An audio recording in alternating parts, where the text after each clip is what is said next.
Que ocurrió el domingo en la frontera de La Mesilla en Huehuetenango. Durante la balacera, agentes de México y hombres armados atravesaron la frontera y se dispararon en territorio guatemalteco. Más de 40 sicarios muertos, una frontera convertida en campo de batalla y un operativo que no salió en los noticieros. ¿Qué pasó realmente en frontera Comalapa ese 2 de junio? Te lo voy a contar todo, porque lo que se vivió ese día no fue una simple balacera entre narcos y autoridades. Fue algo mucho más grande. Un mensaje directo del Estado a quienes pensaban que ya no existía. Y sí, todas las dudas que tienes por el título, las vas a entender aquí. Paso por paso. México no solo vive entre balas, vive entre líneas rotas. Líneas que deberían separar al país del caos externo, pero que ya no existen.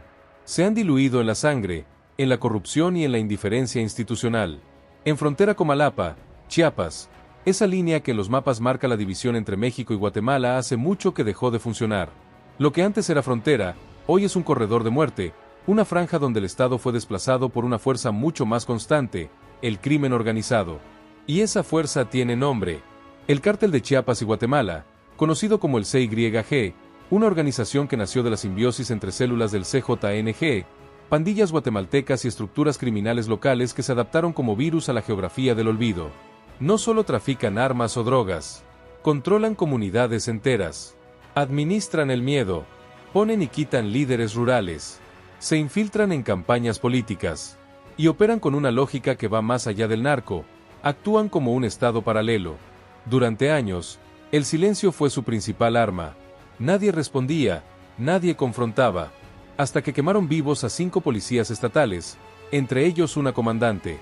Los emboscaron, los ejecutaron y luego incendiaron la patrulla con los cuerpos adentro. No fue un crimen. Fue una provocación.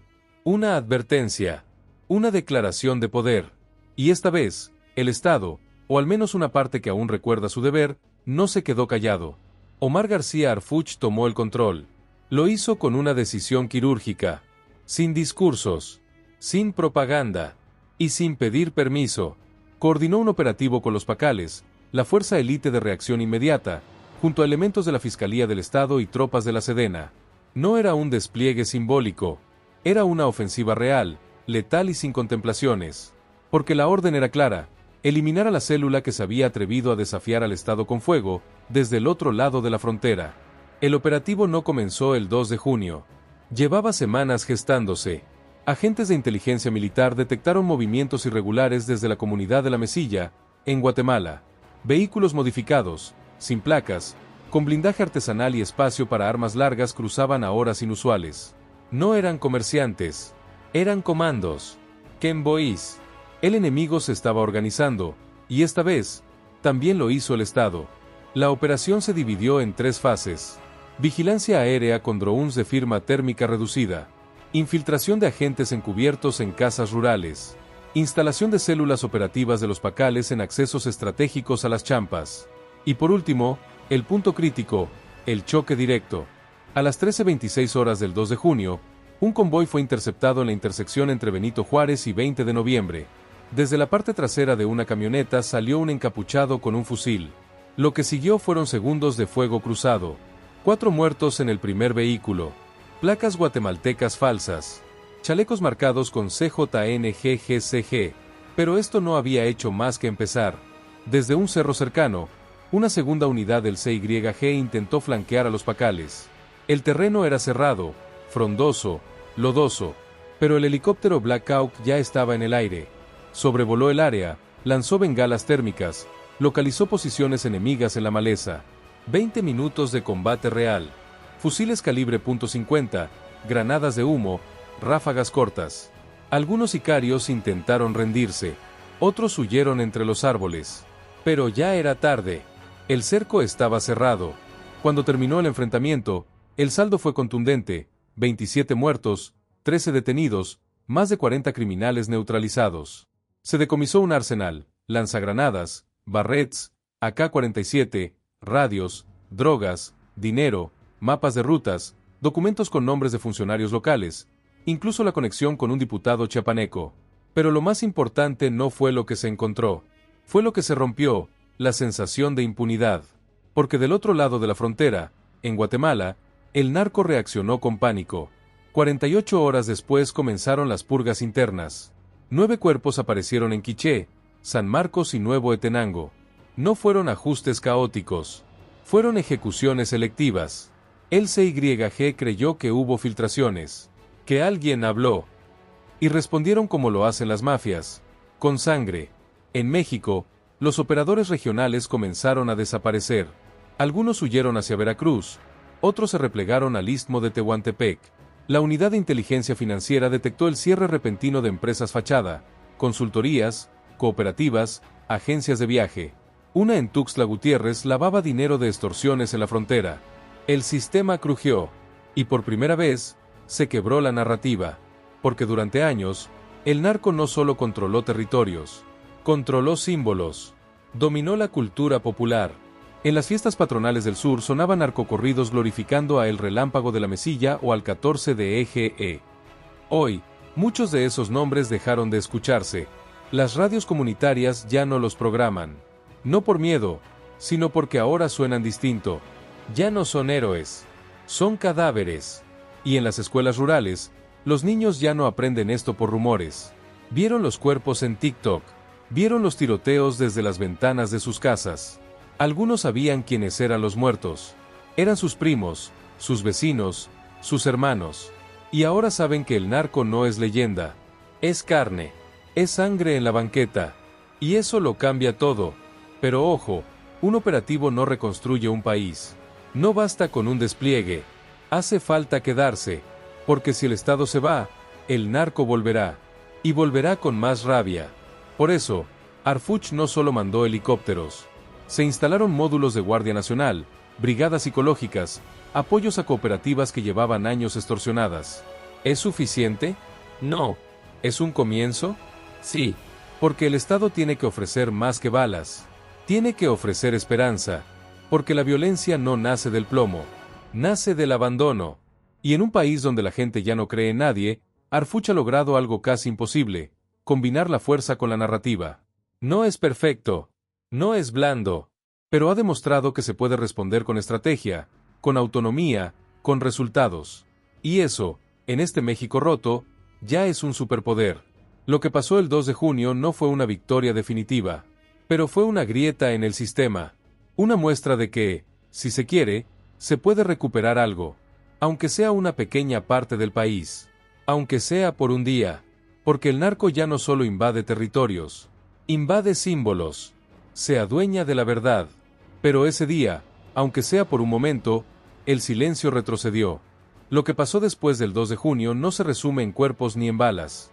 Lo verdaderamente importante vino en los días siguientes. Porque aunque el operativo fue un golpe quirúrgico, el verdadero impacto fue psicológico, cultural, narrativo. Por primera vez en años, las células criminales no supieron cómo reaccionar. Perdieron la iniciativa. El miedo, esa herramienta que usaban con absoluta maestría, se les escapó de las manos. Y cuando el miedo cambia de bando, todo se desestabiliza. En Guatemala, el CYG entró en crisis. La paranoia se esparció entre sus filas. Se ordenaron depuraciones internas. Se ejecutaron posibles filtradores. Se replegaron operadores. En las redes criminales comenzaron a circular mensajes de alerta, protocolos de contención, advertencias sobre nuevos movimientos del Estado mexicano. El monstruo se movía, pero esta vez lo hacía con torpeza, como si el golpe del 2 de junio le hubiese dañado el equilibrio. Mientras tanto, del lado mexicano, algo inesperado comenzó a surgir. La gente empezó a hablar. No a gritar, a hablar. Pintaron paredes con mensajes de agradecimiento. Grabaron videos desde las azoteas. Algunos colgaron banderas blancas junto a carteles que decían, "Gracias Pacales". Otros, simplemente, escribieron en cartón, "Ya era hora". Nadie los organizó. No fue una campaña. Fue una reacción orgánica, humana. Un susurro colectivo que llevaba años atrapado debajo del miedo. En radios comunitarias, locutores que antes se limitaban a leer el clima comenzaron a nombrar lo innombrable. En las escuelas, los docentes organizaron círculos de conversación para hablar con los niños que habían presenciado el tiroteo desde sus casas. Algunos lloraron. Otros se quedaron en silencio. Pero todos sabían algo que antes solo se intuía, que el narco no era leyenda. Era una realidad de carne, metal y sangre. Pero ojo, Nadie se engaña. El terror no desapareció. Solo retrocedió un poco. La gran pregunta que todos se hacen, y con razón, es, ¿cuánto durará? ¿Cuánto va a aguantar el Estado antes de retirarse otra vez? ¿Qué pasará cuando los helicópteros se vayan? Cuando se acabe el presupuesto, cuando los alcaldes vuelvan a vender plazas disfrazadas de licitaciones. Porque si el Estado no se queda, todo se va a pudrir de nuevo. Así de simple. Y es aquí donde entra el factor Arfuch. Una figura incómoda para muchos, pero inevitable. Sus críticos lo acusan de ser un autoritario, de usar la fuerza como herramienta política, de montar operativos para las cámaras. Pero sus detractores no pueden borrar una realidad. Es el único que ha respondido con inteligencia, contundencia y resultados donde otros solo reparten discursos. En un país donde los abrazos matan más que las balas, Arfuch representa la ruptura con la tibieza. Y eso lo ha convertido en algo más que un policía. Se ha vuelto símbolo. Símbolo de que todavía es posible enfrentar al narco sin pedir permiso. De que no todo está perdido. De que el sur del país, ese que siempre fue olvidado, puede ser recuperado. Y eso, para quienes han vivido años bajo el yugo del crimen, no es menor. Es esperanza. Porque el narco ya no es solo un grupo armado. Es una estructura simbólica. Invade la cultura, los discursos, las canciones, la política, las fiestas patronales, las redes sociales. Se disfraza de tradición. Se presenta como opción. Se infiltra en lo cotidiano. Y eso no se combate solo con helicópteros. Se combate con verdad, con memoria, con justicia, con reconstrucción, con presencia real del Estado en todos los frentes: educación, salud, trabajo, comunidad. Por eso lo que ocurrió en Frontera Comalapa no fue un cierre, fue un inicio, una grieta en el sistema, una sacudida al relato, una posibilidad, pequeña pero viva, de escribir una historia distinta. Porque si el Estado no se adueña de esa narrativa, lo hará el narco. Y si lo hace, no solo perderemos la frontera, perderemos el país entero. Y aún hay más. Porque el golpe que se le dio al CYG no solo generó miedo, generó vacíos. Y en el mundo del crimen, un vacío es una invitación a la violencia. Las facciones que sobrevivieron ya están peleando por el control. Lo saben en la Sedena, lo saben en Guatemala, lo sabe Arfuch. Los enfrentamientos internos entre cárteles ya se están dando. Y si el Estado no mantiene el paso firme, esa guerra se va a extender como pólvora. Entonces no fue solo un operativo. Fue una declaración. Fue una promesa. Fue una línea trazada en tierra quemada que dice: hasta aquí llegaron. La pregunta que sigue es, ¿vamos a sostenerla? ¿O solo fue un rugido breve antes del regreso al silencio? Porque si queremos recuperar México, si de verdad queremos volver a llamarle patria, no basta con contar las balas. Tenemos que contar también las veces que nos atrevimos a enfrentar el miedo. El 2 de junio fue una. Que no sea la última.